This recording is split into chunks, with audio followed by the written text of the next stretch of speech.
Welcome everybody here to the Leaves. This is our International Christian Science Nursing Days. And this is a big deal to me, but we're really celebrating, or in some cases discovering, Christian Science nursing. We started working on this, over a year ago, but really finalized it just about a year ago, October. All the executive directors from all the facilities were gotten together and said, let's do something together instead of us all doing different parts and different pieces all over the world. So today we're participating, but this whole weekend has participation from every Christian Science nursing facility, Christian Science nurses, and associations around the world.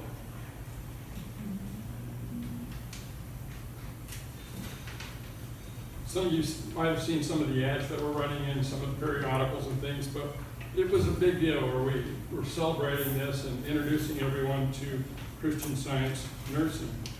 One of the things I liked is that Bonnie Casterman, who is the manager of Christian Science nursing activities, sent a note to all of us expressing that the Christian Science Nursing Activities Department at the Mother Church has prayerfully been supporting and cherishing this special occasion.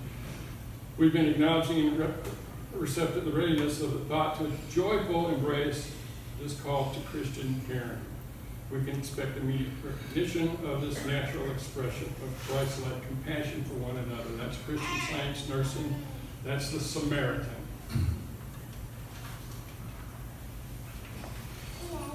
Our guest speaker, George Strong. I'm pretty excited to have a George here. George has been a Christian Science nurse since a long time.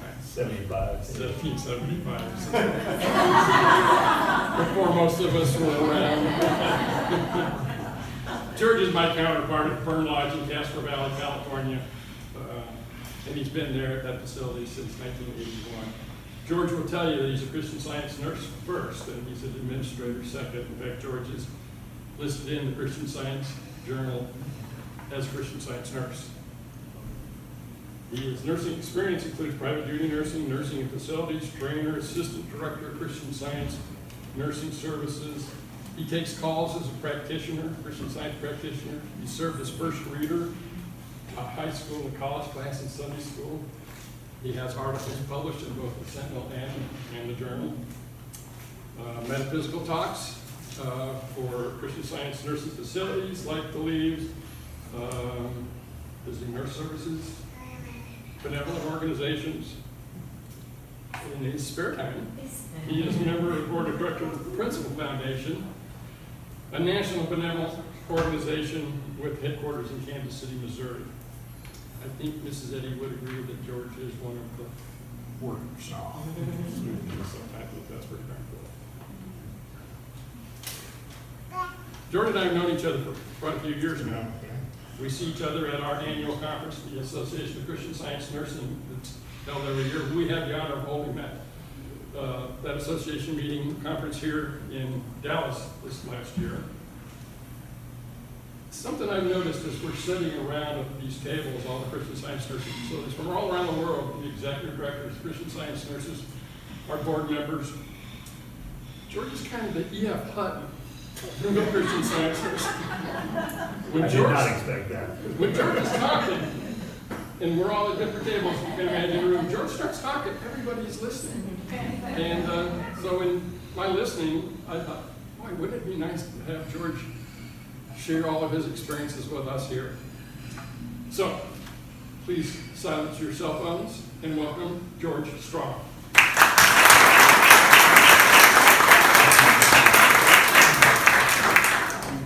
I guess I probably should follow directions.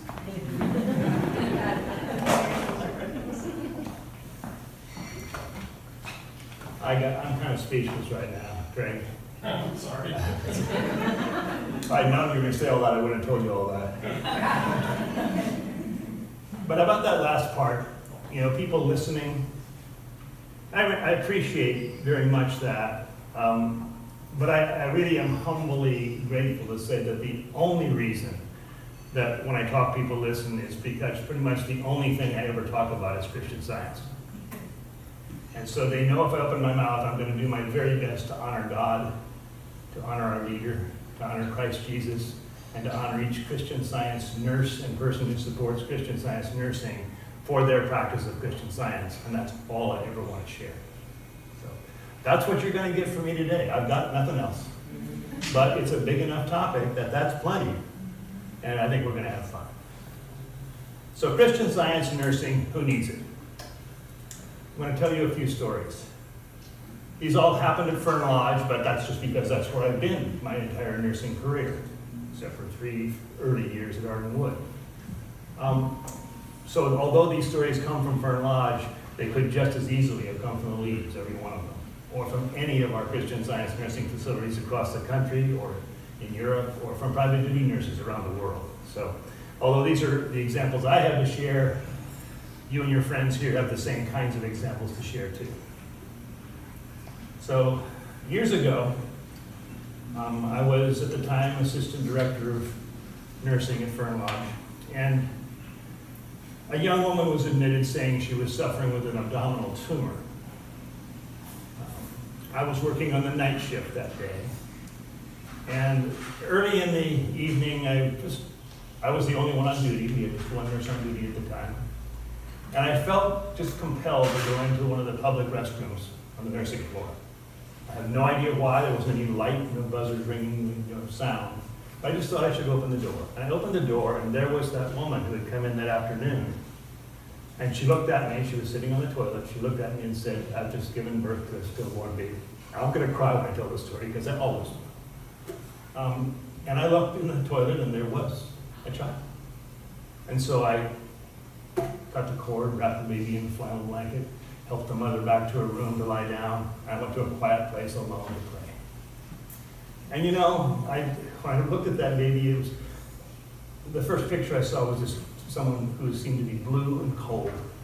And I just wrapped that up and looked away from that image. And I prayed earnestly to know that no individual expression of life could ever be separated for a moment from divine life, which is ever present and eternal always. No one's individuality could be torn away from our Father, Mother, God. And I then called a practitioner friend of mine, and we affirmed those same truths together. Then I hung up the phone from her, and I called 911 and started singing hymns. In that little interval, there was maybe 7 minutes, less than 10, I think, between those phone calls and the sirens in the driveway. I just had this feeling of warmth come over me, a feeling of well-being, a feeling of a sweet assurance that all is well. And I just felt really strongly that I did not want to look away from this person at all. I wanted to look right straight at God's image and likeness and see that, honor that, and be grateful for it. And so I turned back the flannel cover from the child's face, and there was this beautiful pink rosy face, a little boy breathing normally and just seemed to be just peacefully sound asleep. The mother and child went to the hospital. We got the report back that they were both in perfect health. Interesting part of this also was that dear young mother just didn't feel she could care for a child this time in her life. And within a day and a half maybe, a young couple who'd been earnestly praying for a bigger sense of family had come forward, and that child went home from the hospital to a loving home of his own. Christian Science nursing, who needs it. A little later, we had a military combat veteran come to Fern Lodge. He was in a mental state of extreme agitation. He could not be settled. His son brought him in, and it took 3 of us to get him kind of somewhat settled in a chair. And at the time, in our facilities, we were allowed to use physical restraints, and so we had a vest that we could tie to the chair that we put on him. And the son left, and we gathered the Christian Science nursing staff together at Fern Lodge and said, "Can we take care of this man?" And it really was not at all apparent that we could. We found that, yes, there were sufficient nurses on our staff to provide care that was free of judgment, that expected to see the clarity of mind and the order of principle every time they went to see that man, who honestly felt they could do it without being afraid, which was our number one request. And so we said yes, with the caveat to the son that, if we can't do it, we're going to have to call. Every single day, we saw some sign of progress. It was not easy. It wasn't easy for about 2 months. But at the end of 3 months, we were just rejoicing in our hearts, crying in our eyes to watch that man and his son walk out the door of Fern Lodge, wholly in his right mind, physically sound, on his way to live at a veterans retirement home. Christian Science Nursing. Who needs it? There was a Christian Science practitioner friend of ours who called us and told us of a dear woman who had been a long-time Christian Scientist and had served in her branch church selflessly for 50 or 60 years. And that she had been living alone for a long time. And at that time, it had become clear to the practitioner that this woman was not caring for herself. And so she asked if we had a place for her. And yes, we did, and we brought her in. And we found that, she was at that point unable to eat really, and couldn't walk at all. We had to help her with all daily activities. And we learned just how much of a pillar of her church this woman had been. At the same time, we learned that she was completely estranged from her family because of her practice of Christian Science. And because her children, for whatever reason, honestly thought that Christian Science was really nothing more than wishful thinking coupled with self-neglect. And sadly, they were thinking that their mother's experience was evidence of their beliefs being true. Well, you won't be at all surprised to know that in a short time, this dear woman was eating regularly, that she regained strength quickly, and that she was able to be up and about and caring for herself in a short time. And her children came to visit her. And they saw the effects of Christian Science treatment and the marked effects of Christian Science nursing care, and saw just how much this was the exact opposite of neglect. This was spiritual attention with healing results. And that family was wholly reconciled. Christian Science nursing. Who needs it? As Greg mentioned, I've been nursing quite a while. And you're all in those social situations where people say, and what do you do? And I say, of course, I'm a Christian Science nurse. And they, the people who aren't Christian Science, they look at me like, huh? What in the world could that be? And isn't that a contradiction in terms, kind of based on what they've seen in the news? And I'm grateful to say that when that happens, more often than not, there's a really nice conversation that goes on about spiritual healing and about the practice of Christian Science and about nursing care as a part of that practice. And so I'm really grateful for those opportunities. But I have to say, I'm sorry to say, that too often when those people I tell that to are actually Christian Scientists, sometimes of long standing, they don't seem at all interested. Some of them have never even heard of Christian Science nursing. They go, I didn't know there were nurses in Christian Science. And their response is kind of like, Christian Science nursing, who needs that? And so I'm here to basically thank you all, because I'm sure none of you fall in that category. Thank you all for your support of, your interest in Christian Science nursing and the Leaves, and urge you to share everything you know about this with everybody you meet.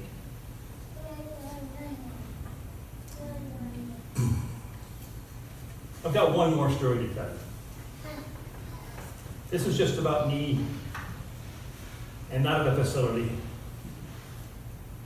And I wonder where I am. I went to a concert. I love music. Anybody who saw me here at the Leaves at the meeting when we had ASCSN here knows I love music. So I went to a concert, and there were probably 20,000 people there. It was in a pavilion with big grass area and people seated and standing everywhere, and the music was fantastic, and we're all having a great time. But I looked over, like, just a couple people away from me, and there was a young man who had sat down on the grass and was holding his head in his hands. His companion would bend down once in a while and try to comfort him, and look like, but he was clearly in distress. So what was my place there? I am a Christian Scientist, and I could easily have offered to pray for him, but it was loud.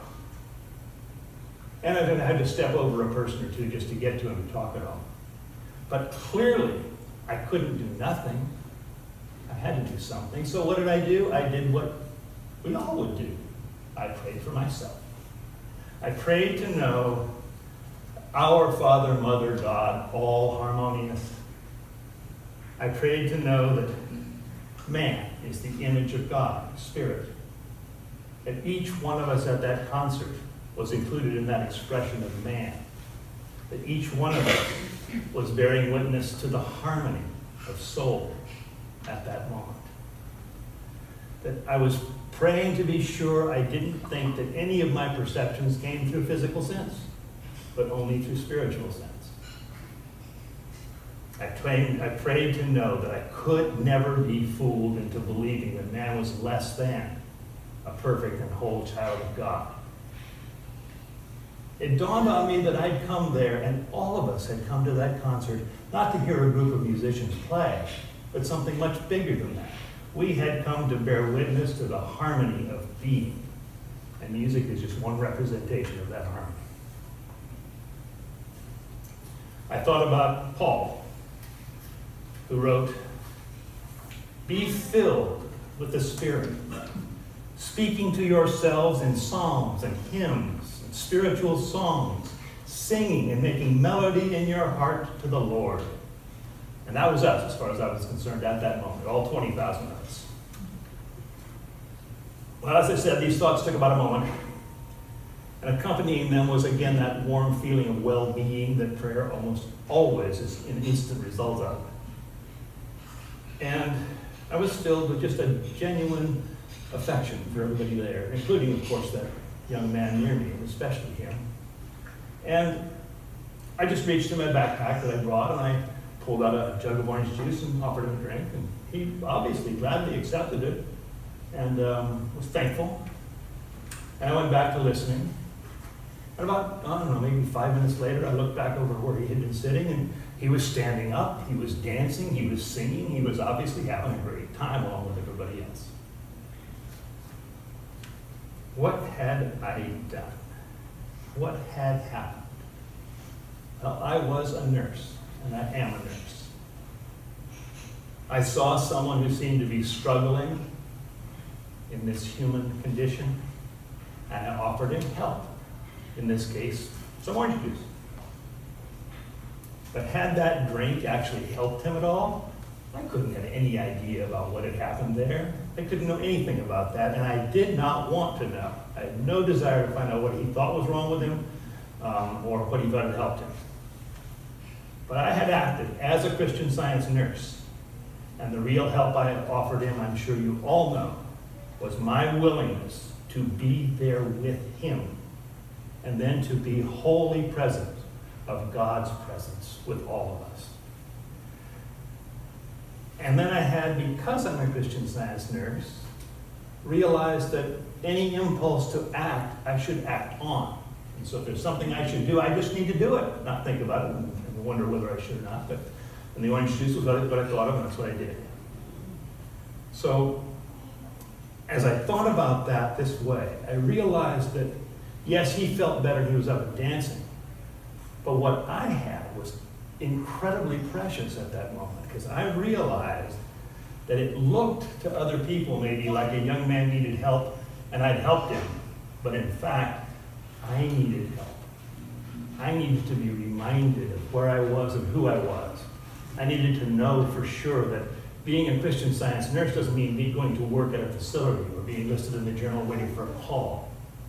Being a Christian Scientist means living our love for God and man in the world, wherever we are, whenever we are. all the time.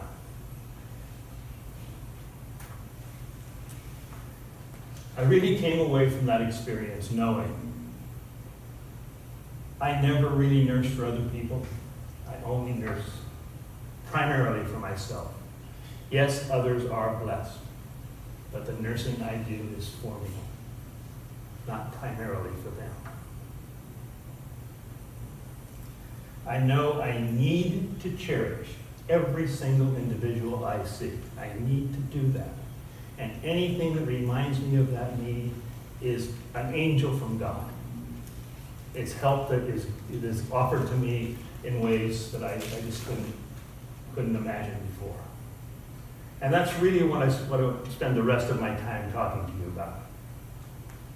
That idea that we think of nursing, as in those first three examples I shared with you, as offering an invaluable aid to someone who's struggling.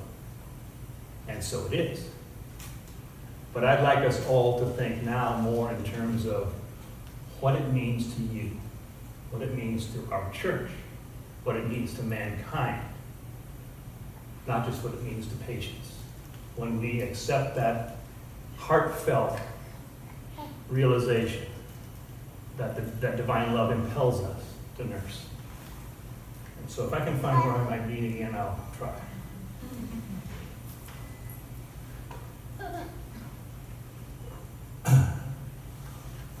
This actually, when I came back from this and I was thinking about this while I was at work, this experience, it just kept growing and growing in me, and I began to see how important not just Christian Science nursing was to what I was doing, or to the few people I knew who were aware of Christian Science nursing, but how important it was to our church. And I actually felt very strongly that the degree to which we as church members and Christian scientists, students of Christian Science, the degree we get that right, we will do some profound things in this world. We will advance the cause of Christian Science beyond where it seems to be today. We will help make Christian Science and our church more readily and thoroughly understood in our communities. We'll help make nursing known and practiced as a spiritual activity, not just a physical set of skills, and a spiritual activity that always expects healing as its result. In this way, we can do so much to fulfill the promises of Christianity in this age. I'd like to talk a little bit about Christianity because I've given a lot of thought to it through the years. And we also think together about the place of Christian Science within Christianity today as it's practiced. And as I recall, when I was thinking about what to share, I remember years ago, this came into really sharp focus for me one day when I was watching football on television. You know, you couldn't watch a football game without seeing a few people holding big signs, John 3:16. It was everywhere. It may still be, I don't watch as much football as I used to. So one day I'm watching a football game and I see like the third John 3:16 sign held up, and I think, I think I know what that says, but I'm going to read it. So I grabbed my Bible and read verses 16 and 17 because they go right together. Which says, God so loved the world that he gave his only begotten Son, that whosoever believeth in him should not perish, but have everlasting life. For God sent not his Son into the world to condemn the world, but that the world through him might be saved. Whosoever believeth should have everlasting life, that the world through Christ might be saved. Yeah. Hi.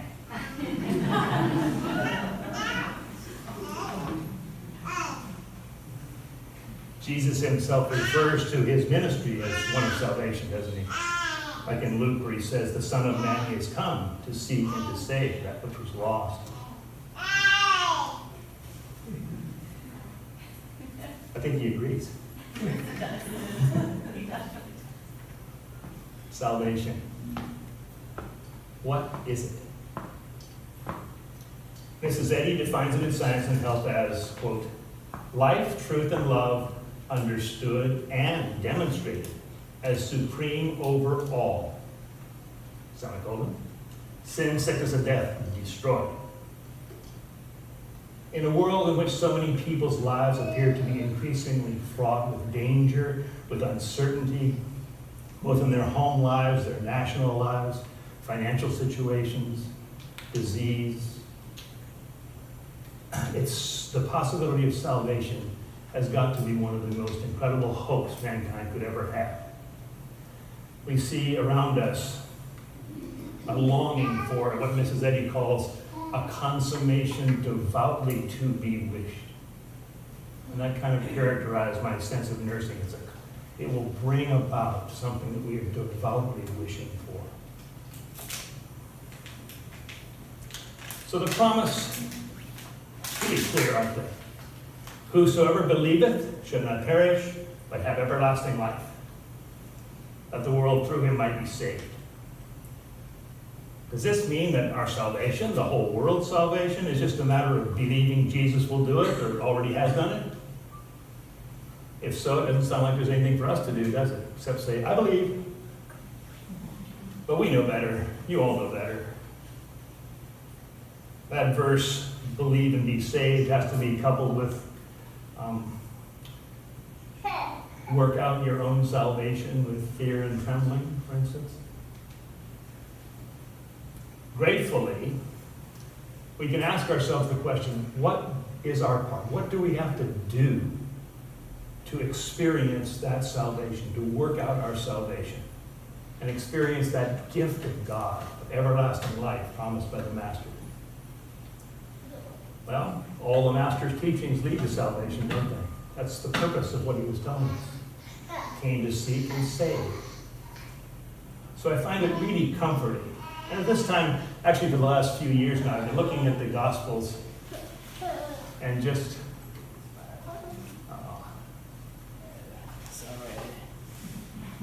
hurry back. In looking at the Gospels and reading with special interest, kind of like the last parts of each of them, I'm listening to Jesus in the end of the Gospels, and I'm hearing something where he's frequently earnestly speaking to his closest disciples. And it's almost like he's telling them, you know, you've been with me for a while. I've showed you whatever I'm going to show you so far. I've taught you all the lessons I can think of to teach you right now. But let me tell you this, because it's going to be really helpful to you in the times to come. Well, let's look at one of those. In Matthew verses 24 and 25 flow out of the following question. It's in Matthew 24, verse 3 and 4. Jesus' disciples came into him privately and said, tell us when these things shall be, and what shall be the sign of thy coming and the end of the world? And just a few verses into his answer, Jesus touches on salvation when he says, he that shall endure unto the end, the same shall be saved. He goes on and says, this gospel of the kingdom shall be preached in all the world for a witness unto all nations, and then shall the end come. I read that with the end. Seriously? Sounds ominous, doesn't it? I really believe, then and now, I believe Jesus is serious. He was very seriously trying to lead his disciples at that time, and by extension, us too, his sincere and devoted followers, you and me, leave all of us with a message that would ensure that we will endure to the end of the belief of life and matter. Let's skip just briefly to see what the message is he's telling them. What's the message that will be preached in all the world for a witness unto all nations? It's Matthew 25, verses 31 through 46. And I'll read a slightly abridged version of it. It's a little long, but I think it's worth hearing as often as possible, especially for the lesson that I'd like to talk about today. This is all a quote for a while now. When the Son of Man shall come in his glory, and all the holy angels with him, then shall he sit upon the throne of his glory, and before him shall be gathered all nations. And he shall separate them one from another, as a shepherd divideth his sheep from the goats. He shall set the sheep on his right hand, but the goats on the left. And then shall the king say to those on his right hand, Come, ye blessed of my Father. Inherit the kingdom prepared for you from the foundation of the world. For I was an hungered, and ye gave me meat. I was thirsty, and ye gave me drink. I was a stranger, and ye took me in. Naked, and ye clothed me. I was sick, and ye visited me. I was in prison, and ye came unto me. Verily, I say unto you, inasmuch as ye have done it unto one of the least of these my brethren, ye have done it unto me. And as you know, the story continues. Then shall he say also unto them on the left hand, Depart from me, ye cursed, into everlasting fire prepared for the devil and his angels. For I was an hungered, and ye gave me no meat. I was thirsty, you gave me no drink. I was a stranger, and ye took me not in. Naked, and ye clothed me not. I was sick, and in prison, and ye visited me not. Verily, I say unto you, inasmuch as ye did it not to one of the least of these, ye did it not to me.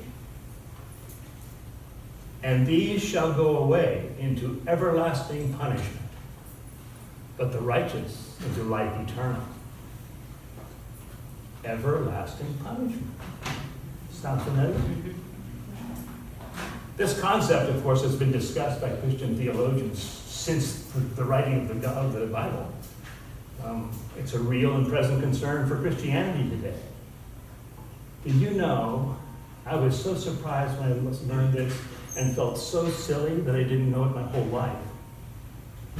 That place, Matthew 40, whatever it is, Matthew 25, verse 41 or 6 or something like that. And we even find it. The last verse in Matthew 25.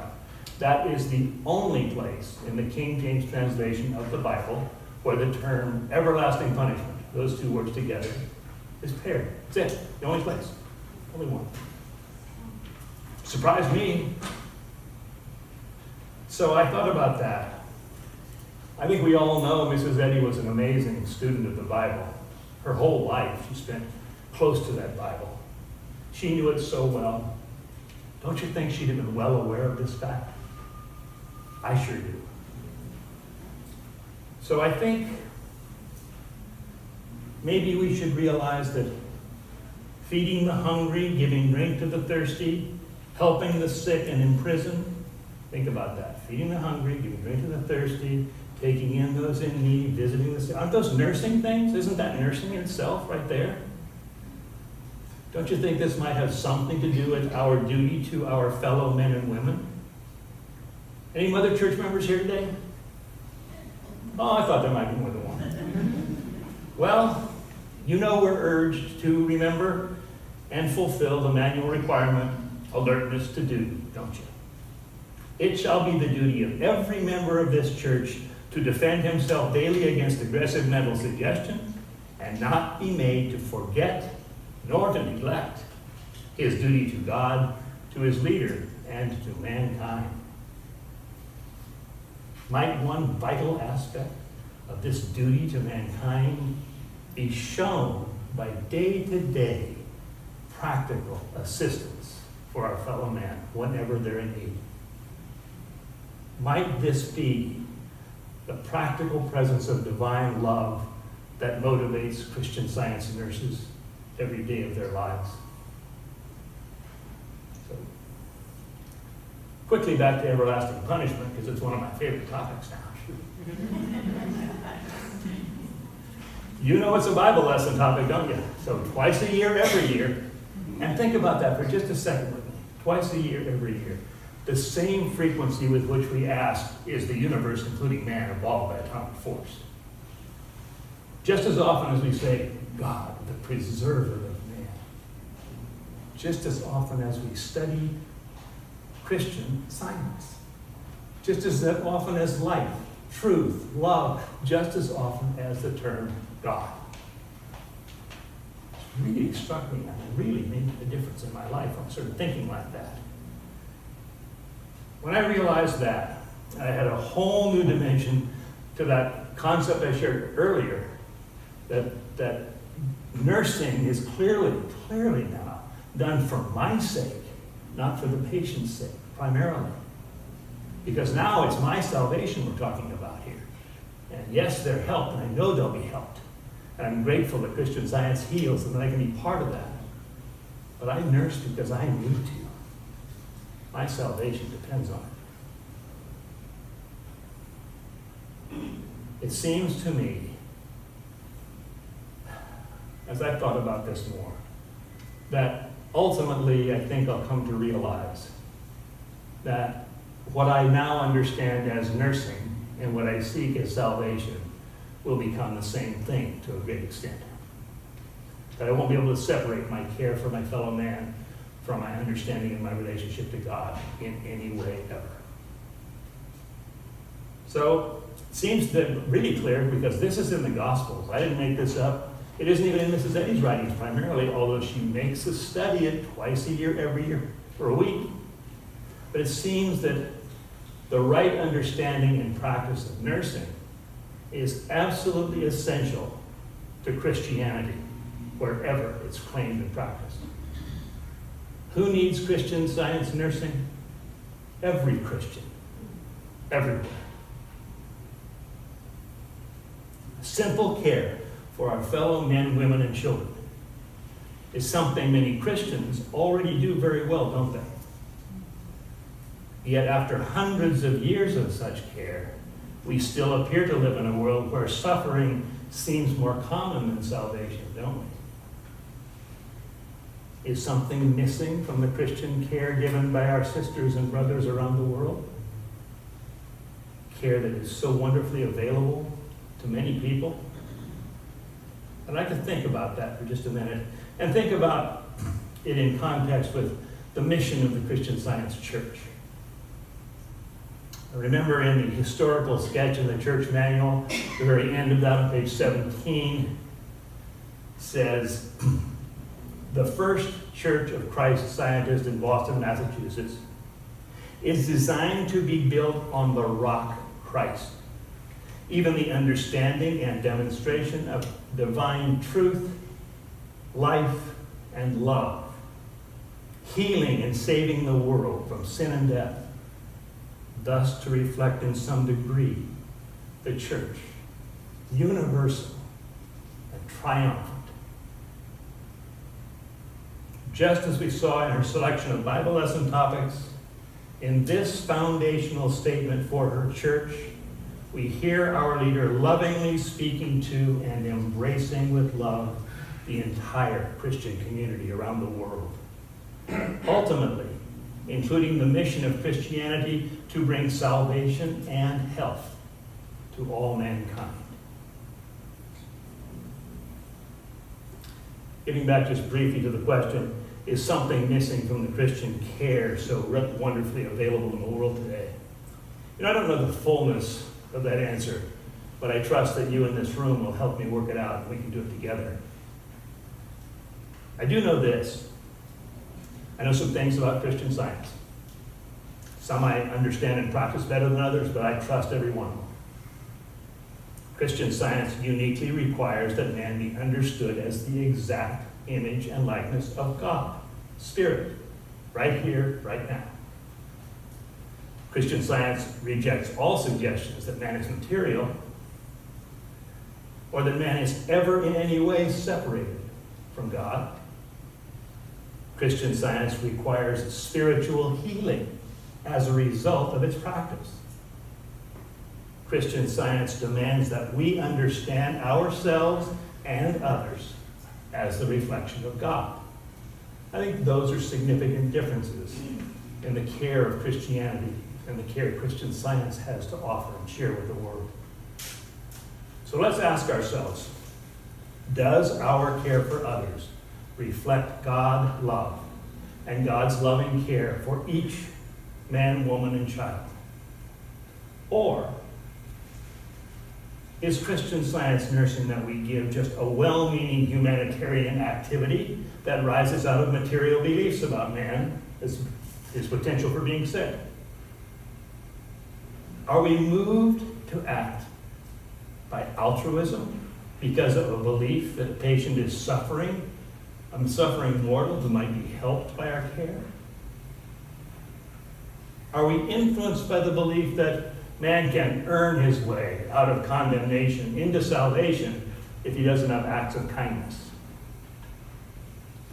In other words, I ask myself, how can we be sure that the nursing care we offer is a component of those assurances, believe and be saved, or thy faith hath saved thee? I want to be really clear on this. We can't judge by looking. The care that springs from a sense of obligation, care that we see as something we can do to gain the respect of others, the care we do from merely human altruistic motives, it all looks exactly the same as the care given at the impulse of that divine love from a spiritual understanding. It doesn't look different to an observer. We have to look at our motives, and we have to consider carefully how we are identifying ourselves and the people we're helping as we nurse. I think we will see when we do that you can tell by looking when you see the final results of the care we give. But by looking at what's being done, not so much. Nursing in Christian Science is not merely human kindness. It's unutterably kind, but it's so much more. It's not helping a material mortal to be, helping the mortal until God saves him in this world or the next. I think what some of the Christian people I've talked to have thought of. And I yearn to be helpful there. Nor is nursing a way for mortals to earn their way, as I say, out of condemnation into salvation. It's ultimately, and I practiced this with a friend of mine one time before I came, and he said, what you should do, George, is just read those healings you have in there, and then just read this paragraph over about 16 times, because it made such a difference to him. What he read was this: nursing care that is salvation is not the result of our altruistic decision to help others instead of refusing aid to them. Nursing is not a decision at all. True nursing, true salvation, is the recognition, the realization, making real in our lives that we love because we reflect divine principle, love, and we have no decisions to make from that standpoint. From the scripture, the spiritual mental standpoint, we know our motives are pure. We know our success is sure, and therefore we know our salvation is secure. And we will bless mankind by showing that true idea of nursing that the world so acutely and universally needs right now. So I'm positive by now, you probably knew this before you walked in the door, but I'm pretty sure, since I haven't seen anybody sleeping, which I'm pretty pleased with, that every one of us has a role to play in providing Christian Science nursing, in providing nursing for mankind. So you might ask yourself, can I do it? Am I able? If I want to, how do I go about it? What do I have to do? What do I need to do to be prepared to nurse? Good question. I'm happy to say, I probably mentioned this more than once, but right after this, soon after this, you'll get a chance to practice. And you'll see how absolutely fun and easy it can be to help each other with the simple things that essentially are the building blocks of everything we do as Christian Science nurses. I want to share just a little bit more with you.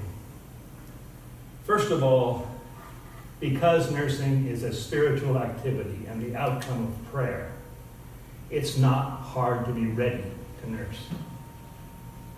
It's divinely natural for anyone who is praying, studying, who actually is trying to put into practice the truths of Christian Science. It's not really possible to make a material mortal into a Christian Science nurse. So if that seems to be an element in consciousness, that's something I had to deal with, very much so. Then that's the first thing to address.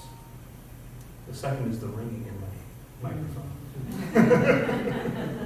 That's okay, I don't mind. If you can put up with it, so can I. I remember this quote from our leader, which was really helpful to me.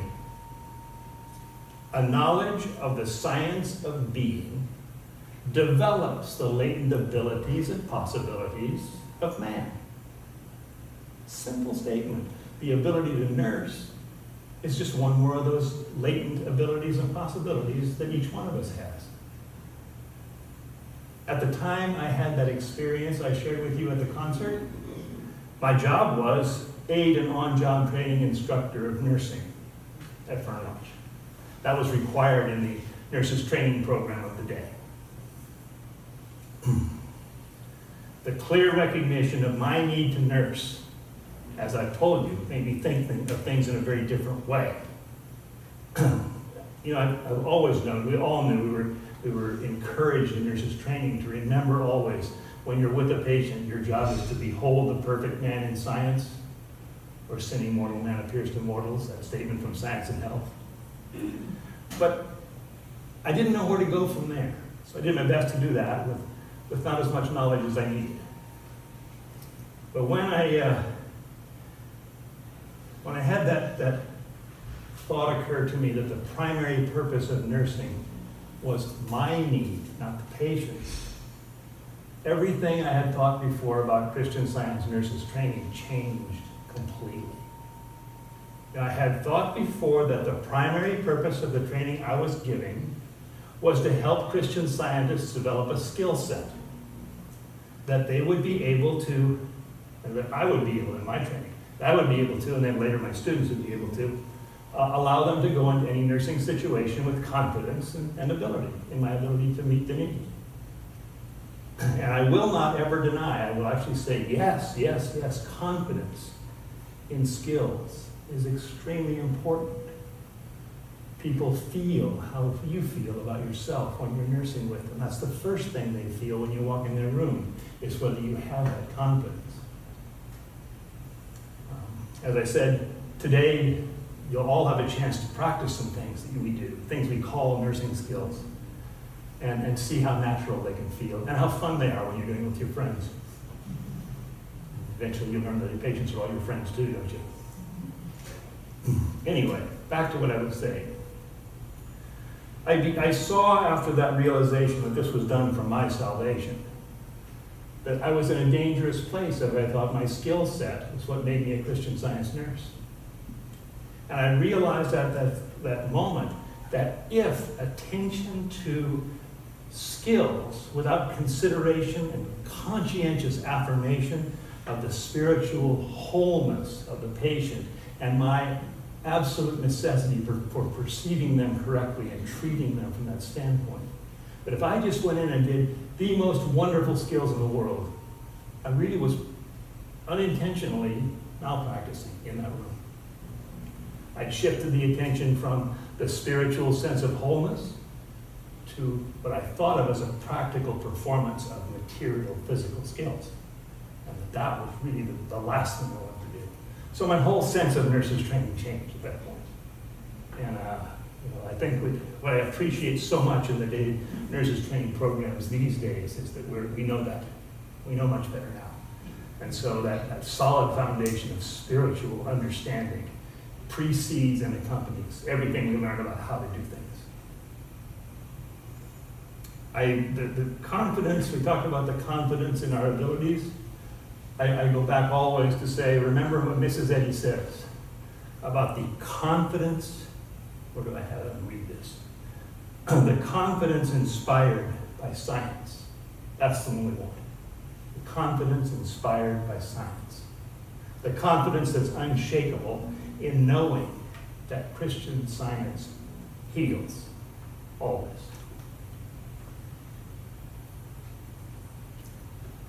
I'm going to skip that part. I will share this one thought. Another thing that came to me as I was praying about this in my practice was, I began making it a practice of going through the Bible lesson and looking at all the little things that talked about nursing, and finding that the more I knew about nursing as a spiritual activity, the more the Bible lesson was all about nursing, until pretty much it all is at this point. But one of the things that helped me most in coming to that realization was reading in the lesson some time ago that I was thinking of the motherhood of God and how nursing gives evidence of the motherhood of God in human lives.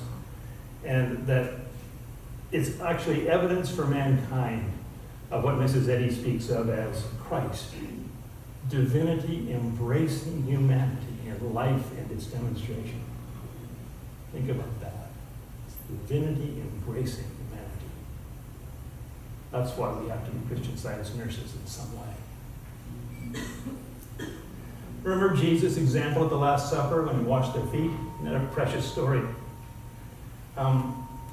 Wasn't he just saying to them, remember always how simple this is, and how completely, thoroughly, humanly practical it is.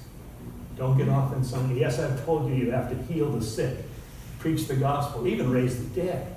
But remember, it has accompanied always by this ineffable kindness that sees a person with dirty feet and says, let me wash that for you. They have to go together to be whole. Before we wrap up, I'd like to take just a moment now to talk about something that surprised me when I became a Christian Science nurse. And that's back to the people who are asking for nursing. And I began thinking about that, mostly because, not because I thought it was important at the time, but I heard way too many people talking about how those who needed nursing had somehow failed in the practice of Christian Science. And this came most frequently from patients. And they would think, oh, if I only hadn't done this, if I was a good Christian Scientist, I wouldn't be in this situation now. I would have kept myself away from this problem. So I asked,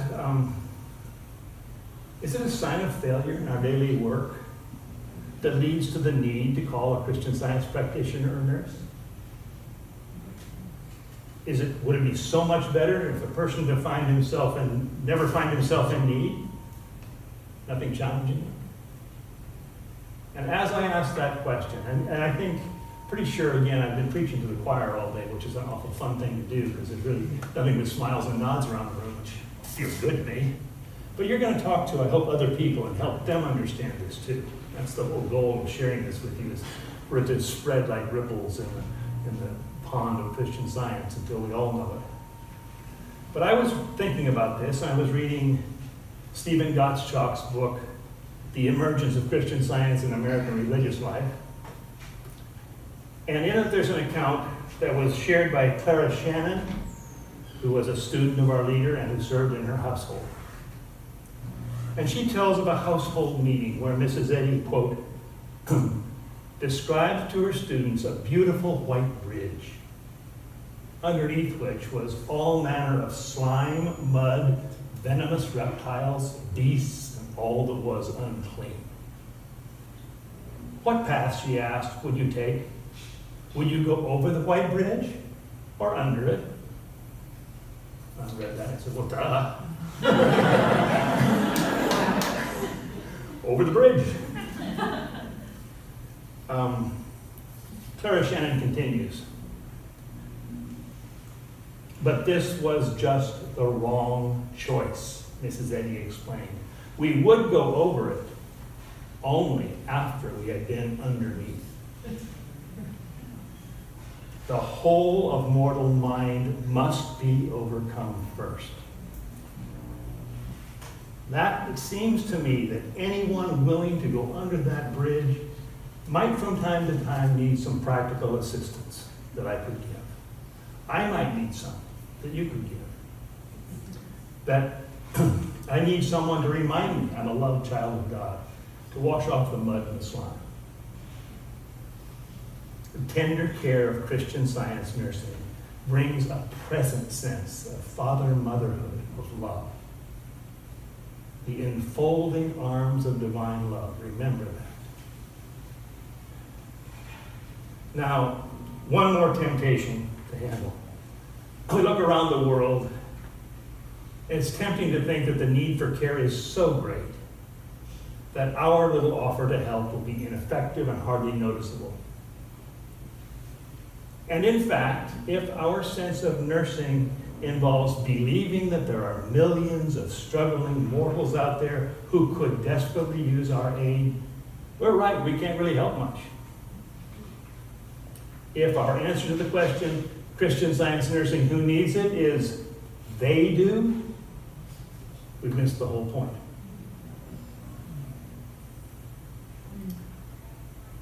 We need really to accept that realization that God's love is everywhere, and then show the people we're with what that looks like. And that will be enough to meet the needs of mankind. Sometimes I wonder, all I'm talking about here is the expression of genuine affection. It seems so simple. I shouldn't even have to say it. I say this to myself. And I remember reading one time in Mrs. Eddy's writings in Science and Health, I believe it is. Yeah. She quotes John, this verse from 1 John. He that loveth not his brother whom he hath seen, how can he love God whom he hath not seen? And Mrs. Eddy adds to that something I believe is of special interest to our topic today. She adds a very simple logical progression here. Not having that spiritual affection, the physician lacks faith in the divine mind and has not that recognition of infinite love, which alone confers the healing power. How well do we understand every moment of every day that a lack of human affection indicates a lack of faith in the divine mind? Do our actions demonstrate that we recognize the importance of spiritual affection to the recognition of divine love, which alone confers the healing power? Can we go into all the world and heal the sick, which we are instructed to do, without practical affection? Practical affection, the caring activity that springs from that impulse. Christian Science nursing is a manifestation of the practical affection that both recognizes and gives evidence of divine love here and now. The need for Christian Science nursing is ours. And it is a need to rise above the human perception and theories about care and to actually be the manifestation of the motherhood of love. As our leader says, human theories are helpless to make man harmonious and immortal, since he is so already according to Christian Science. Our only need is to know this and reduce to practice the real man's divine principle, love.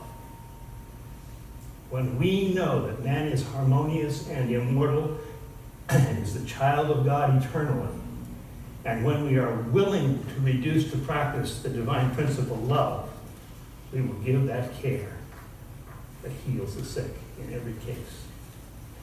And I have another page somewhere, but I can't find it. So I'm going to tell you what it is. It's one more healing.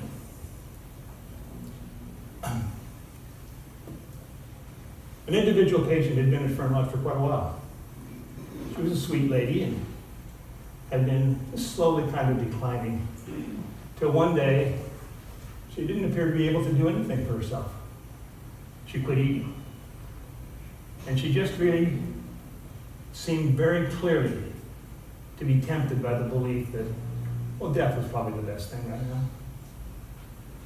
We, of course, called a practitioner for her. She wasn't talking at the time.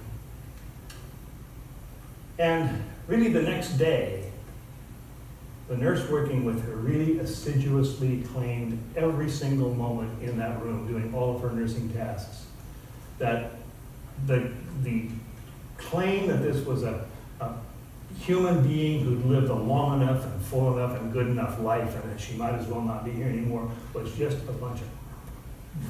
There's no truth in that. That this was a unique, absolutely essential, necessary child of God, a demonstration of love and life and enthusiasm. And as she went about her normal routine of washing, helping with whatever she could do, she just kept thinking about that. I don't think she was even talking much. And she said, when she came out of the room, she said, all of a sudden the patient's eye just popped open and she was completely alert. And she thanked the nurse for the care she gave, told her that she was hungry, and she rapidly regained strength. And when at the end of a couple of days, she was walking more freely than she had before that experience. That nurse, I mean, yes, that patient had a wonderful experience, but that nurse was reduced to just tears by that experience. Christian Science nursing, who needs it? She did, I do, you do, everybody does. Thanks for listening.